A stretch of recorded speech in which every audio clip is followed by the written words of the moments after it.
Welcome, today in front of me Realme GT 2 Pro, and I'll show you how to change home screen transition on this device.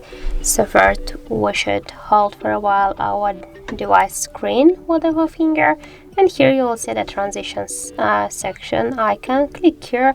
As can you see, we got selected the default one, and now here as can you see we got there are different types of the animations, so we can select one from them. I'll go with the rotate one, then just click here to apply and tap on the home button.